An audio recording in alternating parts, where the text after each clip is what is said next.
27절에서 31절 말씀까지 함께 교독할까요? 제가 27절을 먼저 읽습니다. 그런즉 자랑할 때가 어디냐 있을 수가 없느니라. 무슨 법이로냐 행위로냐 아니라 오직 믿음의 법으로니라. 그러므로 사람이 율법과 지혜로운 것은 율법의 행위에 있지 않고 믿음으로 되는 줄 우리가 인정한다. 하나님은 다만 유대인의 하나님이시냐 또한 이방인의 하나님은 아니시냐 진실로 이방인의 하나님도 되시느니라. 할례자도 믿음으로 말미암아 또한 불할례자도 믿음으로 말미암아 무릇같이 하나님을 함께 읽습니다.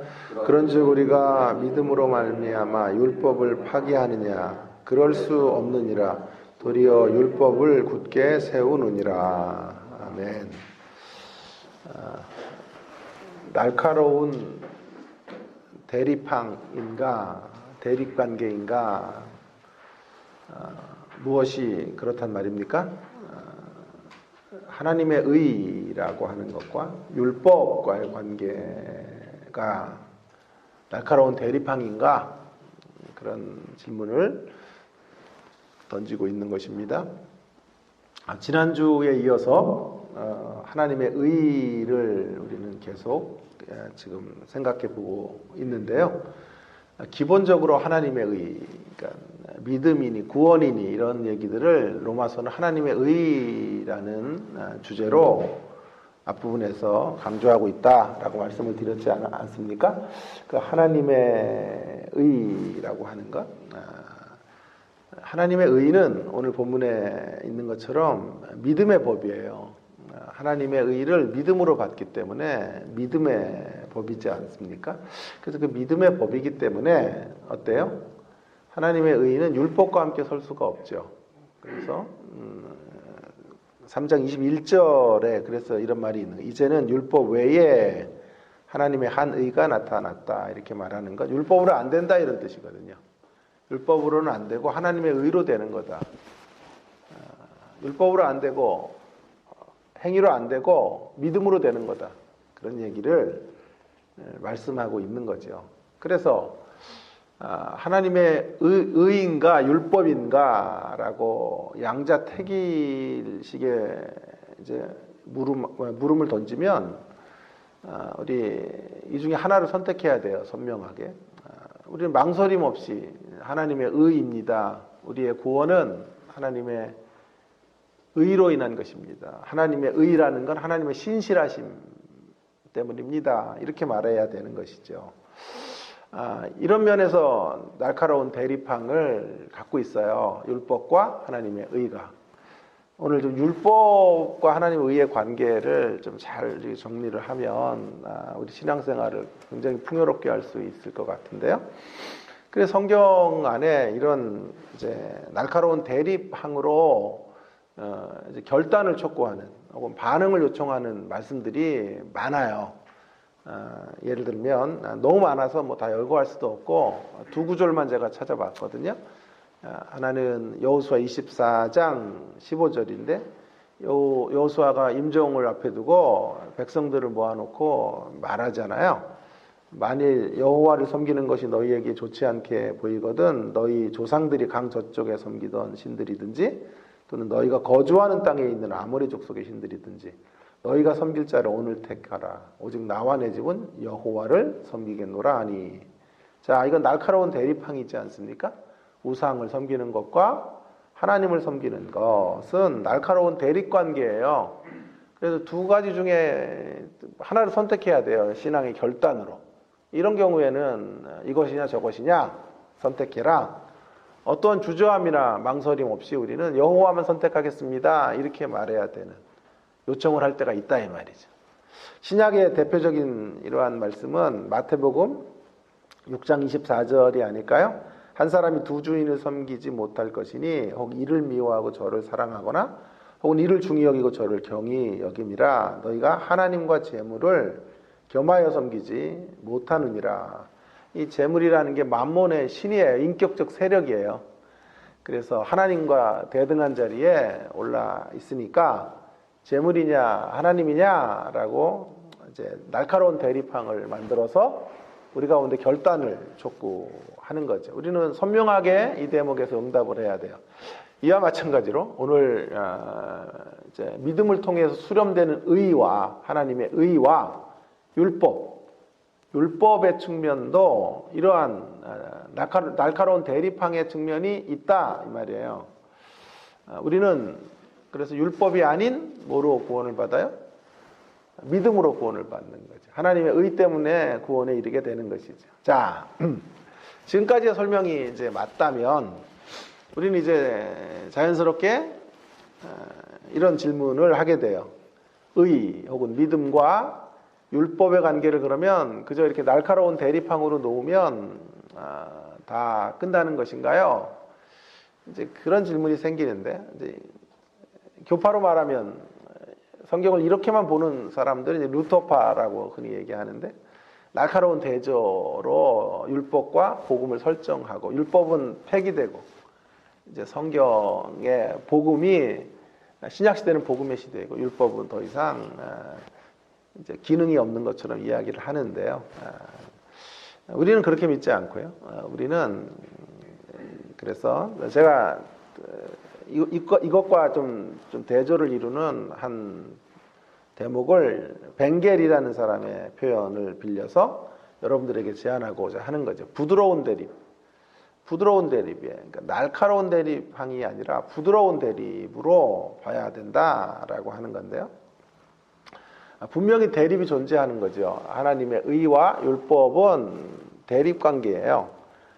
그러나 동시에 부드러움도 있어야 돼요. 부드러움으로 대변되어지는 차원도 있는 것이다 라고 하는 거죠. 자, 로마서 한번 잘 보세요. 1장 16절 17절까지 로마의 주제문이 이게 선포가 되었고 18절에서부터 1장 18절에서부터 3장 20절까지 죄론이 계속 깔려 있었죠. 이방인의 죄, 유대인의 죄, 온 인류의 죄를 이야기하고 3장 21절에 율법 외에 가장 수준 높다고 하는 율법을 붙잡고 있는 사람들, 그러나 그것 외에 뭐가 있어야 된다고요? 하나님의 의가 있어서 구원을 받는 거다. 이런 얘기를 드렸으니까 율법 외에라는 말은 하나님의 의와 대립항의 관계라고 말씀드렸어요. 그런데 그 다음 구절을 한번 다시 한번 보세요. 재밌어요, 성경이요. 율법 외에 21절에 이제는 율법 외에 하나님의 한 의가 나타났으니, 그러니까 율법과 하나님의 의는 대립항인데 그 다음 구절을 보세요. 그런데 그 하나님의 의는 어디에 나타났냐 하면 율법과 선지자들의 증거를 받은 것이라. 하나님의 의, 복음은 어디 나타나냐고요. 하나님의 의는 율법과 반대편에 있는 거예요. 율법으로는 안 되고 하나님의 의로 된다는 건데 그 같은 구절에서 그런데 하나님의 의는 어디에 알알이 이렇게 박혀 있냐 하면 율법 가운데 있다는 거예요.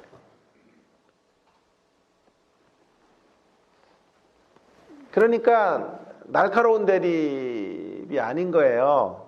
어떤 국면이 또 있냐 하면 율법으로 안 된다랄 때 그것만 있으면 날카로운 대립이지만 율법 가운데 하나님의 의가 표현되어져 있고 드러나고 있고 복음이 나타나고 있는 거예요. 구약은 율법이라 그렇게 말하면 안 돼요. 구약도 복음이에요. 구약 안에 복음의 메시지가 가득해요. 신약에는 복음만 있고 우리에게 명하는 율법이 없다. 그러면 잘못된 거예요. 신약 성경 안에 율법적 권면들이 얼마나 많은지, 계명을 지키라고 하시는 말씀들이 얼마나 많은지 몰라요. 그래서 우리는 날카로운 대립항으로 율법과 복음 혹은 율법과 하나님의 의를 그렇게 설정하지 않고요. 부드러운 대립항으로 율법과 의를 생각하게 되는 것이죠. 성경을 잘 보시면요. 이것이냐 저것이냐의 결단을 촉구할 때가 있어요. 아까 제가 여호수아나 만문의 이야기를 가지고 말씀을 드렸지 않아요? 이것이냐 저것이냐의 결단을 촉구할 때가 분명히 있지만 사실은 그것으로 전부 우리 신앙생활이 결단으로만 이루어지는 건 아니거든요. 이것도 취하고 저것도 버리지 않는, 균형과 통합을 강조하는 대목도 성경 가운데 가득하단 말이에요. 양자 종합의 정신과 가치를 우리가 가지고 있어야 돼요. 이러한 균형과 통합을 강조하는 최고의 설교자, 미국의 최고의 설교자는 팀 켈러 목사라고 생각해요. 그래서 근본 학기는 또 다시 우리가 수업도 팀 켈러 가지고 수업을 하는데요. 그 핵심이 성경의 균형이고 통합인 거예요. 그래서 한쪽으로 치우치지 않는 균형 잡힌 신앙을 한 생애 동안 미국의 가장 부유한 뉴욕이라고 하는 곳에서 방황하는 우리 시대의 사람들을 하나님께로 인도하시다가 췌장암 치료 가운데 돌아가셨죠. 한국에는 누가 있을까 이런 생각을 하다가 팀 우제가 있지 않나 이런 생각을. 그러니까 팀 켈러와 팀이 된 우제라는 뜻이에요. 다른 뜻이 아니고. 여러분, 그래서 제가 계속 강조하는 거, 제 설교를 뭐 5, 6년, 6년 전부터 했던 설교들 한번 다 뒤져보세요. 제가 계속 강조하는 건 균형과 조화. 날카로운 대립항도 필요하지만 부드러운 대립항으로 신앙을 받아들여야 될 모습들이 얼마나 많은가 하는 것을 제가 여러분에게 끝도 없이 강조했고, 제가 제 생애가 끝나는 날까지 저는 이런 균형 잡힌 복음을 전하는 것에 사명에 두고 설교를 할 것이라고 말씀드리고 싶어요. 자, 그래서 이걸 좀 하나하나 좀 생각해 보겠어요. 먼저 대립에 대한 얘기. 부드러운 대립이라고 할 때 대립의 어떤 측면을 먼저 좀 살펴야죠, 당연히. 그래서 첫 번째 메시지가 나오는 거예요. 율법이 아닌 하나님의 의이기 때문에 자랑이 없다라고 성경이 말하고 있는 거예요. 27절 이하 30절까지. 그래서 시작부터 이렇게 말해요. 그런즉 자랑할 데가 어디 있느냐? 무슨 법이로냐? 행위로냐? 행위로가 아니죠. 믿음의 법밖에 없다. 그러니까 자랑할 데가 없다 이렇게 이야기하고 있지 않습니까? 자, 하나님의 의가 율법이 할 수 없는 일. 율법은 구원을 이루는 기능이 아니에요. 율법은 죄를 깨닫게 하는 거고. 우리가 죄인이기 때문에 우리로서 안 된다라는 걸 우리를 절망케 하는 거예요, 율법은. 그 절망케 해서 그리스도를 붙잡는 자리로 나갈 때 믿음이 이제 작동하게 되는 것이죠. 그래서 지금 보시면 율법과 믿음의 법이 서로 대립관계로 있어요. 자, 그래서 자꾸 헷갈리잖아요. 율법은 대립이라 그랬다가 또 율법은 폐기되지 않는다고 하면 헷갈리니까 이제 정리를 제가 해드릴게요. 자, 그런데 그 율법이 뭐냐고 할 때 이제 대립항의 가운데 있는 율법을 뭐라고 정의해야 되냐면 28절에 나와요. 자, 28절 이렇게 말하고 있죠. 그러므로 사람이 의롭다함을 얻는 것은 율법의 행위가 아니죠. 율법의 행위. 그러니까 율법으로 안 된다고 할 때는 줄임말이에요, 그건. 그러니까 여러분은 어떻게 이해하면 되냐 하면 율법으로는 안 된다라고 할 때는 줄임말로 생각하시면 돼요. 그 율법은 율법의 행위의 줄임말. 거기에 액센트는 어디 있어요? 율법의 행위에 있는 거예요. 행위. 율법이 문제가 아니고 율법 자체가 잘못된 것이 아니고요. 율법의 행위에 의존하는 게 문제예요. 그것으로 안 된다 이 말이에요. 율법의 행위로는 안 된다. 율법이 아니라 율법의 행위. 오직 하나님의 전적인 신실하심으로 구원이 가능하다. 우리 그렇게 신앙 고백을 해야 되는 것이죠. 이것이 사실이라면 어디로 가요? 이것이 사실이라면 한 가지가 없어야 된다는 거죠. 그것이 사실인 것이 입증됐다면 우리 삶에서 한 가지가 없어요. 자랑이 없다. 자랑이 없는 이유가 뭘까요? 율법의 행위에 근거했다면 행위를 한 주체가 나이기 때문에. 그래서 그 열매를 내가 따먹는 거라고 하면 자랑이 있잖아요. 내가 열심히 노력해서 얻은 것이라고 생각하면. 우리가 오늘 서 있는 이 삶의 기반이 내가 분투해서 누린 것이라고 생각하면 분투한 내가 자랑이 될 수 있다. 그러나 내가 살아가고 있는 이 모든 삶의 이 축복들이 하나님의 선물이라고 생각하면, 하나님의 은혜를 기반으로 그분이 베풀어 주신 은택이라고 생각하면 한 가지가 없죠. 자랑이 없죠. 모든 영광과 존귀는 하나님 받으셔야죠. 이스라엘의 문제는 자랑에 있었어요. 자랑에. 그들은 성전을 자랑하죠. 율법을 자랑하죠. 할례 받은 것을 자랑하죠. 아니, 자랑한다라고 하는 건 소중히 여긴다, 이 정도는 괜찮아요. 우리가 소중히 여기는 걸 표현하는 것 정도는 뭐 그리 문제가 되겠습니까? 근데 문제는 뭐냐 하면, 여기 율법을 자랑했다라고 할 때 자랑은 왜 이렇게 자랑의 문제를 중요하게 여기냐 하면, 자랑은 의존하기 때문에 자랑하는 거거든요. 그래서 문제인 거예요. 의존의 문제예요, 자랑은. 그래서 연결해 보면 의존적 자랑이 문제인 거예요. 내가 자랑하는 그 대상은 내가 의존하는 대상이거든. 그래서 인간적인 자랑이 존재하는 곳에는 하나님의 의가 없는 거예요. 하나님의 은혜가 사라진 거예요. 그것을 반증해 주는 것이기 때문에 이스라엘은 자랑으로 망한 거예요.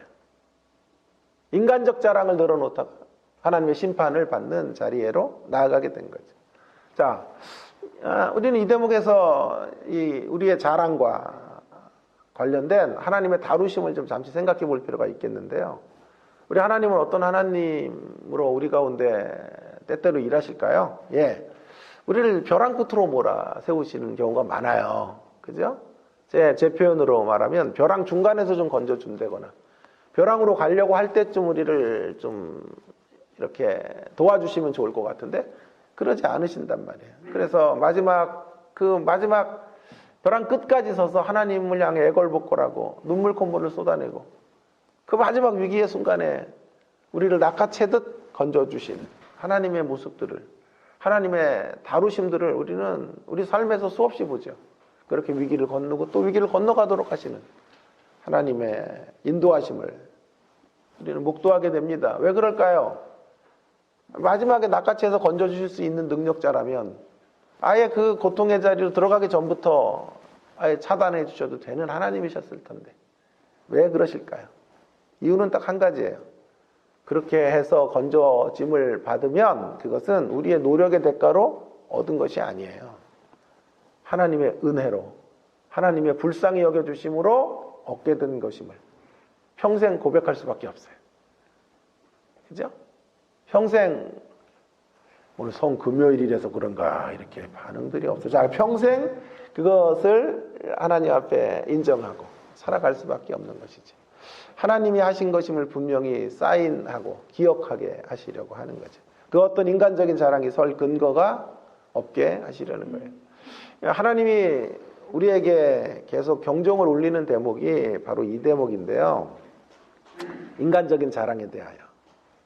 인간적인 자랑을 하는 순간 우리가 자랑하는 그 대상을 향한 영광을 우리가 취하는 거거든요. 그래서 하나님의 영광을 찬탈하는 거죠. 인간적인 자랑이라는 거는 내가 노력해서 얻은 결과를 떡고물로 얻어 누린다라는 뜻이니까 율법적 법칙이에요. 누누이 말하지만 율법적 법칙이라는 건 인과율이거든요. 내가 어떤 원인을 투자해서 결과를 그 원인 때문에 얻었다라는 게 율법이거든요. 은혜라는 건 율법이 아닌 거, 인과율이 아닌 것이거든요. 자, 그렇다면 그래서 율법적 관계 안에서는 반드시 자랑이 파생되어져 나오는 거예요. 율법적 신앙에는 자랑이 나올 수밖에 없는데 그 자랑은 그러면 어떻게 될까요? 하나님과 대립하게 되는 거예요. 하나님을 대립하는 모습으로 서가게 되는 거죠. 믿음의 법칙을 인정하지 않는 꼴이 되는 거죠. 주객이 전도되는 거죠. 주는 뭐예요? 주는 나의 노력이 되고 나의 현명함이 되고 나의 신실함이 되고 객은 하나님의 은혜가 나를 도왔다. 이렇게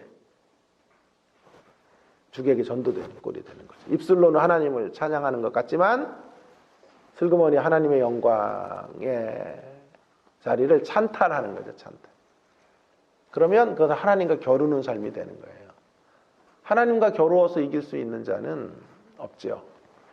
하나님 앞에 우리 인생이 사는 길은 바짝 엎드리는 길밖에 없어요. 바짝 엎드려서 하나님의 공유를 구하고 하나님의 불쌍히 여겨주심을 간절히 염원하는 길밖에는 이 진정한 실력자 앞에 우리가 설 수 있는 방법이 없다 이거예요.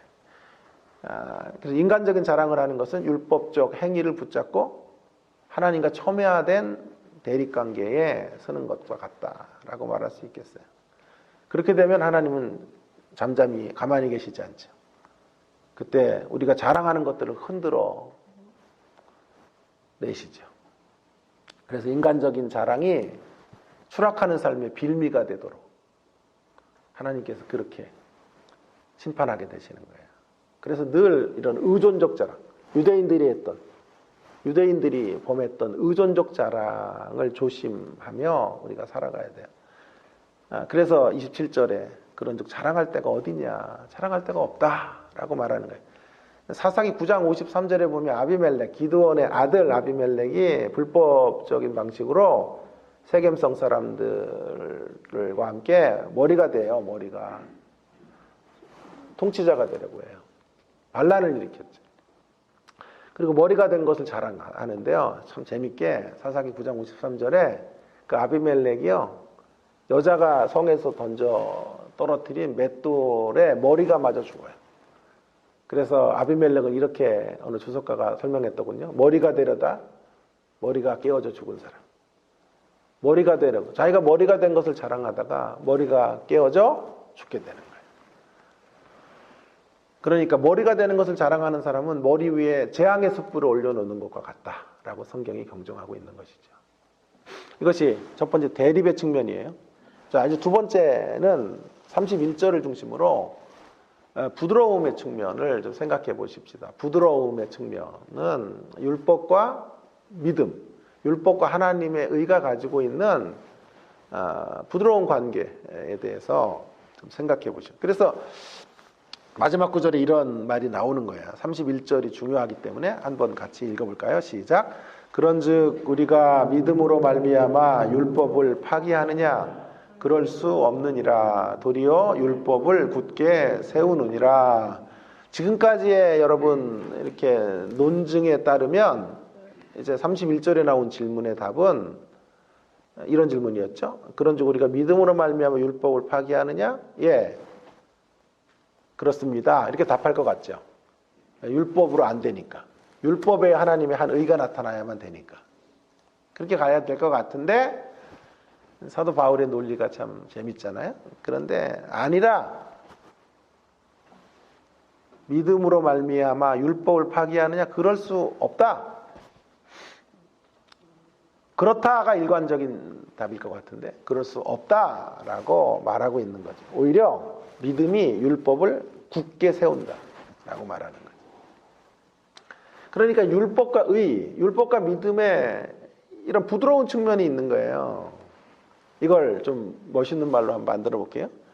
불연속성만 있는 게 아니에요. 자, 율법과 의가, 하나님의 의가 율법은 아니고 의다 그러면 불연속성이죠. 연속성이 없어진 거잖아요. 그러나 불연속성만 가지고는 성경을 다 읽을 수 없고 연속성이 있단 말이에요. 율법과 하나님의 의와 믿음의 연속성이 있어요. 연속성. 그래서 오늘 믿음 안에 있는 자들은 여전히 율법을 지켜야 돼요. 율법이 제자리, 그러니까 율법이요. 우리를 구원하는 자리에서는 율법이 쓰이는 건 아니에요. 율법이 이렇게 범위가 굉장히 크거든요. 잘 정리해야 되는데 의식법 같은 거, 제사법 같은 건 종결이 됐어요. 그리스도가 오심으로 종결됐단 말이에요.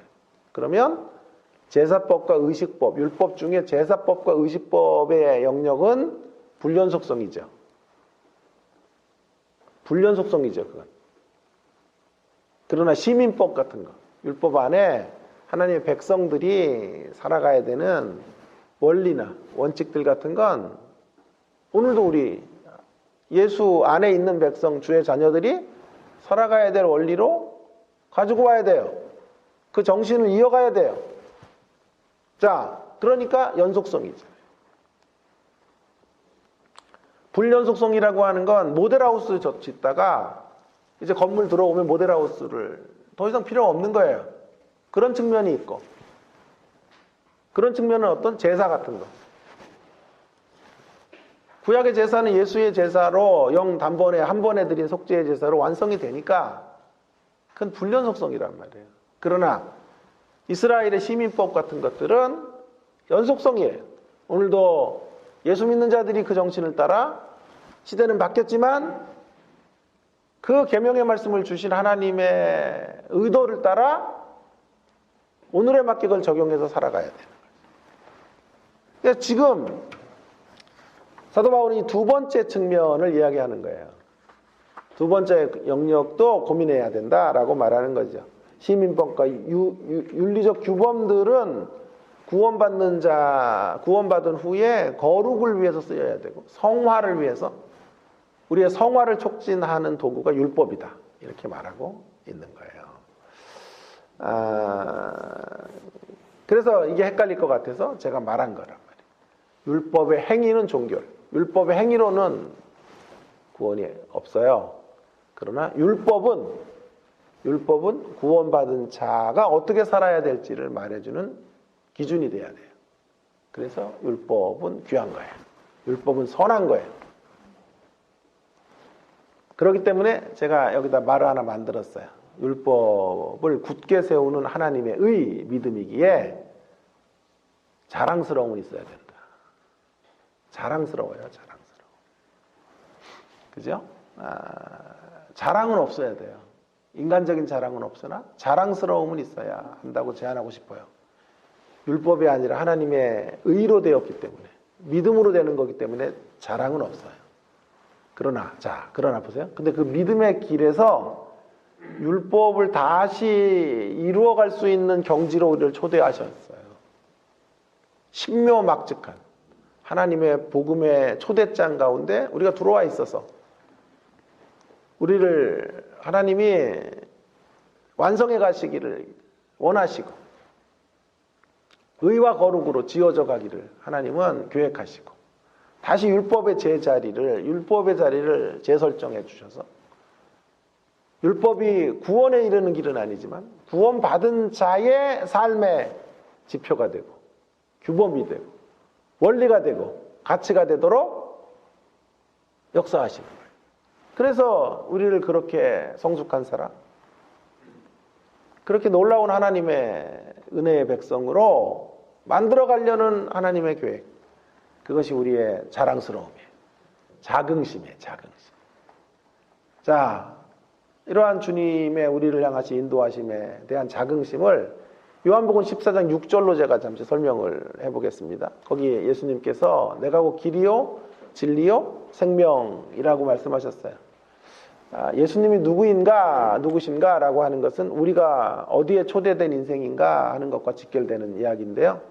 예수님이 우리의 길이 되어주신다는 것이고 우리에게 길을 걸을 수 있도록 예수님의 길을 걸어가도록 초대하셨다는 뜻이죠. 그리고 그 결과는 뭐예요? 예수님의 길을 함께 따라가면 결과는 생명이에요. 생명. 이게 주님의 플랜이에요. 우리로 길을 잃어버린 인생들을 불러내셔서 예수님과 함께 길을 가게 하시는 거예요. With Him, 그와 함께 동행하며 길을 가게 하셔서 그 마지막 결과는 생명이에요. 생명. 내가 곧 길이요 진리요 생명이라고 했으니까 앞뒤에 연결해 보면 길을 가며 생명을 누리게 하시는 거예요. 풍성한 하늘 생명 갖게 하는 거예요. 근데 그 중간에 뭐가 있어요? 진리가 있어요. 진리. 길을 가되 진리와 함께 그 길을 걸어가요. 길을 가되 길을 잃어버린 자들이 올바른 길을 걸어가되 그 올바른 길을 구체적으로 확인하고 날마다 이정표 같은 거 확인하고 걸어가. 올바르게 사는 게 무언지를 알려주시는 여정 속에서 생명을 누리고 맛보고 펼치고 생명의 풍성함으로 생명을 낳는 그러한 역사 가운데 우리를 초대하고 계신 거예요. 그게 저와 여러분이 그 인생의 부르심을 받은 사람들이 예수 믿는 주의 백성들이에요. 그 진리가 뭐예요? 그게 하나님의 계명이에요. 그 진리가 뭐예요? 하나님의 율례인 거예요. 율법이라고 해도 돼요. 아니 예수님 안에 하나님 백성들이 살아가야 될 삶의 가치들, 그 모든 것을 총체적으로 진리라고 해도 틀리지 않겠어요. 그것이 우리의 자랑거리가 되고 우리의 자긍심이 되고, 이스라엘은 이런 율법을, 이런 진리를 인간적 자랑의 거리로 돌려서 심판을 받았지만, 우리는 이것을 자랑스럽게 여기는 것으로 어디로 가요? 하늘 생명의 풍성함 경험하고 펼치는 자리로 나아가야 되는 것이죠. 인간적인 자랑을 늘리면 이제 자랑거리가 빈곤한 삶으로 전락해 버려요. 그거 자꾸 늘어나면 자랑거리가 빈곤하게 만들어져요. 그러나 하나님이 우리에게 베풀어 주시고 이끌어 가시는 역사들에 대한 자랑스러움, 자긍심을 늘리면 하나님께서 우리들의 인생 가운데 자랑스러워해야 할 목록들을 점점 차고 넘치도록 허락해 주실 줄 믿습니다. 이 때문에 사도 바울은 자신이 복음을 부끄러워하지 않는다라고 말한 거예요. 복음을 자랑한다. 자랑이 있다면 한 가지 자랑이 있어요. 사도 바울은 복음을 자랑하고 있어요.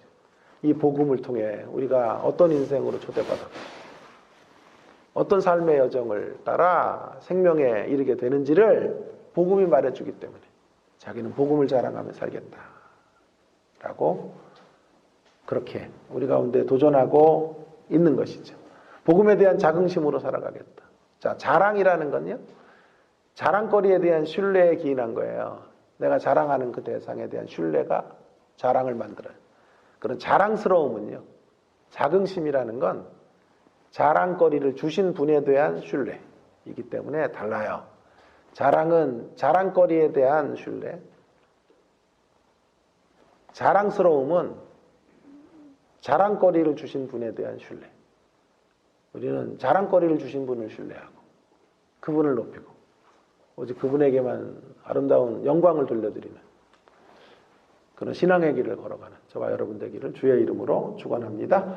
자, 이제 결론을 대신해서 우리 오늘 결론을 대신해서 양자 종합의 신앙인으로 우리가 가야 된다라는 것을 다시 한번 강조하고 이제 마칠게요. 신앙의 길은 단지 양자택일로 설정되지 않아요. 그것으로만 신앙은 이루어질 수 없어요. 양자 종합이 있어야 돼요. 율법이냐 복음이냐라고 성경이 물으면 뭐 당연히 율법이 아니라 복음입니다라고 말해야 되지만 그때 그 율법은 뭐라고요? 율법의 행위가 아니라 복음입니다. 그럴 때는 양자택일이에요. 그러나 결단이 있어야 돼요. 그러나 그것만 가지고는 또 안 돼요. 결단만 요구하지 않아요. 기독교 신앙은. 이런 말이 있죠. 빛이 강하면 그늘도 깊다. 빛이 강하면 그늘도 깊어요. 그러니까 조심하셔야 될 사람 중에 하나가 너무 깨끗한 척하는 사람들을 조심하셔야 돼요. 너무 도덕적이고 윤리적인 것처럼 그 잣대를 너무 엄격하게 이렇게 대입하는 사람들은요, 그늘도 깊어요. 그게 위선일 가능성도 높고 보란듯이 그 반대편에 설 확률이 매우 높아요. 그렇게 강직할수록 부러짐이 강력하다라고 하는 것도 기억해야 돼. 유대인이 그런 사람들이에요. 율법을 철저하게 지켜요. 빛이 강하죠. 그럴수록 그늘이 깊이 드리워져요. 율법주의로 떨어져요. 이상하죠. 율법을 그렇게 철두철미하게 지키는데 율법주의로 떨어지잖아요. 이게 질린 거야 이게. 빛이 강하면 그늘도 깊다. 그러기에 우리에게 필요한 자세는요, 결단하기만 있어서는 안 되고 또 한 가지가 있어요. 수용하기가 있어야 돼요. 수용하기. 이 양자 종합의 자세로 신앙생활을 하셔야 돼요. 그 대표적인 인물이 누굴까요? 다니엘이죠. 다니엘은 한국교회에서 다니엘은 이렇게 통해요. 결단의 사람. 다니엘서 설교는 뭐 너무 천편일률적이에요. 전부 다니엘서 1장 8절을 붙잡고 설교해요. 그 범주 이상을 넘어가는 다니엘 설교를 들어보지를 못해요. 이거 아니야? 하나님의 뜻을, 다니엘인 뜻을 정하여 왕의 음식과 그의 마시는 포도주로 자기를 더럽히지 아니하리라고 하고 자기를 더럽히지 않기를 환관장에 구하니. 다니엘이 결단했다. 다니엘이 왕의 진미 거절했고 포도주 거절했다. 우리 청년들이여 결단하고 살아. 세속과 하나 되지 말고 살아. 왜 이런 설교밖에 없어요? 성도들이 결단하시오. 이렇게 얘기하죠. 예, 다니엘은 빛이 강한 사람이에요. 하나님의 뜻과 계명에 저촉되는 일에 대해서는 목숨을 불사하고라도 그 길을 따라가지 않았어요. 맞아요. 자, 그런데 우리 그것만 보면 안 돼요. 그러면 이쪽으로만 가면 그늘도 깊다니까요. 빛이 강할수록 그늘도 깊어요. 근데 다니엘은 그늘이 없어. 어떻게 그렇게 그 길로 안 갔을까요? 하나님의 뜻을 철저하게 준행하면서도 율법주의를 안 떨어져요, 다니엘이. 희한한 사람이에요, 다니엘 연구하다가 보니까. 그래서 다니엘에게 한 가지가 더 있었기 때문에 그래요. 결단하기와 함께 수용하기가 있어요. 많은 분들이 다니엘서를 1장을 연구하다가 놓치는 대목이 1장 4절인데요. 1장 4절에 보면 다니엘이 바벨론의 학문과 언어를 배웠다는 구절을 놓치더라고요. 다니엘이 싸운 것만 생각해요. 다니엘이 세상과 대립각을 세워서 세상을 비토하고 신앙의 경지로 세상을 틀렸다고 말하는 것만 결단이라고 생각하고 그것으로만 다니엘을 이해하려고 들어요. 아니요. 다니엘에게 중요한 건요. 바벨론의 학문과 언어를 배웠다. 그거 거절하지 않아요. 그건. 근데 왜 그러냐면 바벨론의 학문이 중요한데요. 바벨론의 학문의 핵심은 점성술이에요. 점성술 미실 같은 거 옛날에 드라마 보셨잖아요. 천체의 움직임 같은 거 가가지고 전쟁할 날 기일 같은 거 이렇게 정하는 거예요. 어느 날 전쟁하면 이기고 어느 날 전쟁하면 지고 지금 우리로 말하면 무당수풀과 같은 거예요. 주 교과목이 점성술이에요. 다니엘은 이 과목을 못 배우겠다 그래야 될 것 같죠. 근데 이상하죠. 너무 이해가 안 돼요. 왕의 진미와 포도주 같은 건 먹어도 될 것 같은데 그건 거절하고 오히려 바벨론의 학문 같은 건 받아들여요. 그래서 그걸 배우겠다고 하는 거예요. 거절해야 할 것과 수용해야 될 것을 함께 가지고 있는 다니엘. 결단과 수용의 조화, 균형을 이루고 있는 거죠. 다니엘은 바벨론의 학문을 꼭 배워야 된다고 생각한 거예요. 바벨론의 학문을 통해 세상의 한계를 보려고 한 거예요. 세상의 정체를 보고 싶었어요. 세상이 어디로 가고 있고 이 바벨론으로 대변되어지는 세계를 제패한 나라의 가치는 무엇이고 그들의 정신이 무엇인지를 제대로 알아서 그것을 기반으로 하나님의 가치를 설명하고 여호와 종교의 위대함을 그 자리 위에서 선포하기를 원했던 거예요. 세상을 알아야 우리의 복음의 위대함을 더 선명하게 드러낼 수 있어요. 그래서 바벨론의 학문과 언어를 배우는 일을 한거하지 않았어요. 언제나 세상에 대해 저항하고 항거하고 각을 세우는 것이 능사가 아니라고 본 것이죠. 세상 속으로 들어가는 일 없이 세상을 변화시킬 수 없다라고 판단한 것이죠. 이것이 바로 우리에게 요구되는 다니엘의 멋짐이에요. 이것을 저는 치우침 없는 치우침이라고 정의해요. 치우쳤는데 치우침이 없어요. 우리는 하나님께 치우쳐야 돼요. 결단해야 돼요. 왕의 진미와 포도주 같은 거 거절해야 돼요. 그러나 그것만 있으면 치우친 치우침이에요. 하여튼 제가 뭐 말을 만들면 이렇게 촌스럽죠. 예? 치우친 치우침. 그러나 다니엘이 걸어갔던 걸음은 치우침 없는 치우침. 치우침 없는 치우침이란 균형 잡힌 치우침이에요. 모순되는데 성경은 이런 역설과 모순의 이야기예요. 균형이 잡혀 있는데 치우쳐 있어야 돼요. 하나님을 향하여 인생을 던져야 돼요. 하나님의 뜻과 계명을 지키는 일에 우리의 모든 걸 던져야 되는데 균형이 있어야 돼요. 그 일에서는 결단으로 나가되 사람을 받아들이는 일이나 나머지 일에 대해서는 수용하지 못할 일이 없어요. 이해하지 못할 상황이 없어요. 그걸 다 받아들이면서 하나님을 향해 치우치는 거예요. 치우친 치우침은 저는 치우친 치우침이란 광신적 치우침이라고 말하고 싶은데 치우친 치우침이 기독교의 매력을 잃게 만들어요. 제가 전도사 시절의 이야기 잠깐만 하고 진짜 거짓말 안 할게요. 2분 안에 마칠게요. 제가 교육전도사를 처음 했던 데가 여기 가락시장 가시면 그쪽에 일신여상이 있고 잠실여고가 있고 길을 건너면 시영아파트라는 데가 있어요. 그 밑으로 쭉 내려가면 엄마순 백화점이라는 것이 있어요. 지금도 있는지 모르겠어요.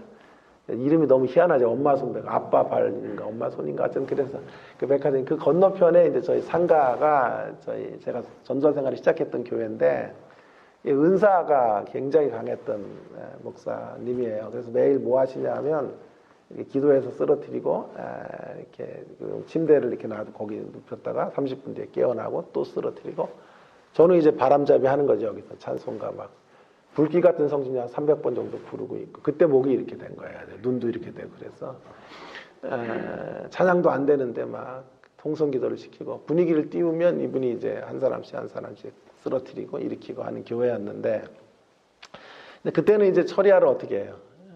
금요 처리하를 10시쯤 모여가지고 새벽 4시까지 하고 새벽기도 5시에 드리고 집으로 돌아가는 말 그대로 처리하예요. 금요 처리하를 하는데 우리 상가 건너편 쪽에서 드럼을 막 치기 시작하는 소리가 이쪽으로 들리니까 목사님이 뿔따구가 나셨지. 그래가지고 우리도 드럼하고 북을 가져와라. 그래가지고 처리할 때 드럼을 저쪽보다 더 세게 치는 거예요. 치고 큰 북을 치는데 상가 건물이 우리가 3층이었는데 그 옥탑에 아저씨 한 분이 사셔요. 근데 이분이 버스 운전사예요. 버스 운전. 그러니까 잠을 못 주무시는 거예요. 막 새벽까지 막 드럼을 치고 막 그러니까. 그래가지고 그때마다 내려오셔가지고 항의를 하는 거예요. 그러면 나보러 눈치를 줘요. 담임 목사님 나가서 막으라고.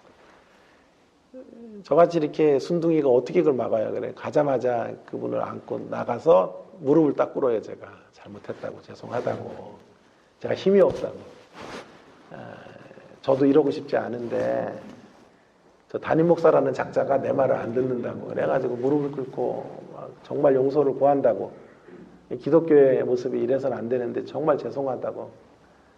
그러면 그분이 저를 불쌍히 여겨줬어요. 그래 맨날 하시는 말씀. 난 쪼무레기는 상대 안 해. 당신 담임 목사랑 얘기하려 그래. 그래가지고 막 문을 열고 들어오면 어떻게 하든지 저는 그걸 막아야 되기 때문에 저랑 집사님 등치 큰 집사님이 뒤에 앉아 있다가 그분을 막고 올라가는 거예요. 몸싸움도 하기도 하고.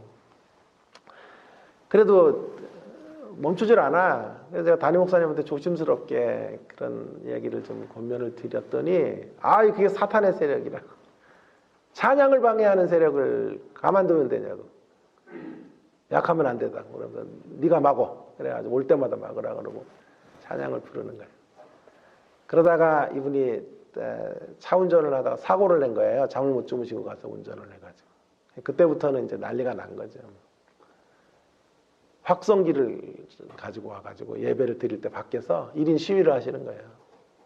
찬양을 하면 유행가를 막 틀어가지고 틀고 우리는 그것에 또 찬양을 높여야 되고 그래가지고 밖에는 막 김연자의 뭐 노래가 막 나오고 여기 안에서는 찬양을 부르고 저 옆에 교회는 또 옆에 교회대로 북을 치고 막 금요일 날에 이 아비규환의 상황이에요.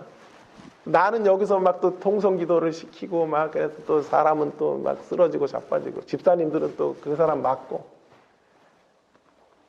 제가 여기서 통성을 기도하다가 하나님께 기도를 했어요. 하나님 제가 한국교회 정말 이러다가 제가 정신병이 걸릴 것 같아요. 하나님 저 좀 살려주세요. 저 이런 체제에서 저는 교육전도사 부목사 생활 못할 것 같아요. 하나님 도와주세요. 그렇게 눈물로 기도했어요.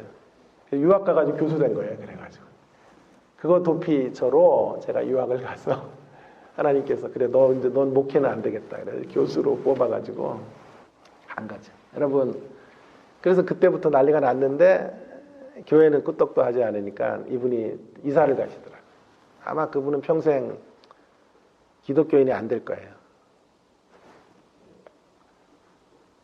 이것이 바로 치우침이에요. 광신적 치우침이에요. 하나님을 향해 찬양하는 거 귀한 건데요. 철야기도 하는 것도 귀한 건데요. 이런 치우침은 기독교의 매력을 반감시켜요. 균형 잡힌 치우침. 예수님 말씀을 상기해 보세요. 마태복음 10장 16절. 보라 내가 너희를 보냄이 양을 이리 가운데 보낸 같도다. 그러므로 너희는 뱀처럼 지혜롭고 비둘기처럼 순결하라. 뱀처럼 지혜롭고 비둘기처럼 순결한 양자 종합의 정신과 자세를 가지고 제자의 도를 실천해 나가는 매력적인 기독교인으로 서시는 저와 여러분 모두가 되기를 주의 이름으로 축원합니다. 함께 기도하겠습니다. 오늘 주신 말씀, 신앙은 대립항으로 규정될 때가 있습니다만은 언제나 그렇진 않아요. 신앙은 날카로운 대립항으로만 다 설명할 수 없어요. 신앙은 또한 부드러운 대립항이어야 된다. 부드러움이 있고 대립이 있는 결단이 있어야 돼요. 이것이냐 저것이냐고 할 때는 하나님 편에 서야 돼요. 치우쳐야 돼요. 그러나 균형 없는 치우침이 아니라 균형 잡힌 치우침, 균형 잡힌 치우침으로 주님의 길을 걷고 끝까지 뱀처럼 지혜롭고 비둘기처럼 순결한 예수의 제자들로 이 땅을 사는 우리가 되기를 위하여 통성으로 함께 기도하면 좋겠습니다. 또 성금요일입니다. 고난의 의미들을 묵상하고 십자가 앞으로 더 가까이 다시 십자가로 나아가는 우리의 심령이 되도록 은혜를 달라고 함께 기도하고 나가겠습니다. 기도하십시다. 하나님 아버지 은혜를 감사합니다. 오늘도 저희들에게 귀한 생명의 말씀을 또 주시고 하나님 말씀 가운데서 하나님 우리들의 신앙이 늘 날카로운 대립항으로만 펼쳐져서는 안 되고 하나님 아버지 부드러운 대립의 모습으로 하나님 아버지 결단하고 수용하며 그렇게 나아가야 할 것을 말씀해 주셔서 감사합니다. 빛이 강할수록 그늘도 깊다는 것을 늘 기억하고 하나님 아버지 우리가 빛의 강함만을 붙잡고 나아가다가 하나님 어두운 그늘 가운데 놓여지지 않도록 어두운 그늘의 자리로 떨어지지 않도록 그런 우를 범하지 않도록 하나님 아버지 유대인들의 모습들을 타산지적 삼아 하나님 아버지 우리의 신앙들을 다시 한번 옷깃을 여미며 되돌아보며 우리가 나가야 될 방향들을 정할 수 있도록 도와주시기를 간절히 원합니다. 하나님 아버지 늘 주님 안에서 치우치며 결단하며 나아가기를 원합니다. 하나님 아버지 결연한 의지로 하나님의 뜻과 부르심을 따라 나아가는 저희들 되어지게 해주시기 원합니다. 그러면서도 동시에 수용하고 받아들이고 하나님의 역사들 가운데 저희들이 균형 잡힌 치우침으로 하나님의 신실하신 역사 가운데 쓰임받는 하나님의 통로들 다 되게 해주시기 바랍니다. 성금요일 하나님 고난주간을 보내며 고난주간의 끝자락에서 하나님의 은혜를 다시 구합니다. 십자가의 사람이 되기를 결심합니다. 섬기고 나누고 펼치고 늘 하나님의 십자가를 자랑스러워하며 살아가는 우리가 될 수 있게 해주시고 그리스도의 십자가만을 높이는 우리의 인생으로 주님 걸어갈 수 있도록 그 안에서 하나님 아버지 늘 결단하며 또 수용하며 그렇게 주의 뜻을 이루어갈 수 있는 하나님의 선한 통로들로 주여 우리를 사용해 주시옵소서. 주일 예배도 올려드리오니 함께 해주시고 우리의 공동체가 믿음 안에서 온전해지고 하나 될 수 있도록 함께하여 주시옵소서. 감사합니다. 하나님 아버지 오늘도 저희들에게 귀한 생명의 말씀 주셔서 감사합니다. 부드러운 대립을 우리의 신앙의 자리 속에 적용하며 사는 저희들 되게 해주시기를 간절히 원합니다. 빛이 강하면 그늘도 깊다는 것을 늘 명심하며 주여 유대인들의 모습을 반면교사 삼고 우리도 옷깃을 여미며 우리 자신들을 성찰하고 되돌아보게 하시고 빛이 강하되 빛 때문에 어둠도 깊어지지 않도록 주님 우리를 단속해 나아가는 저희들 되게 해주시기 원합니다. 신앙은 치우치는 것이라고 하셨는데 하나님을 향해 치우치되 균형 있게 치우치게 하시고 믿음의 길을 결단하되 다른 이들을 수용하고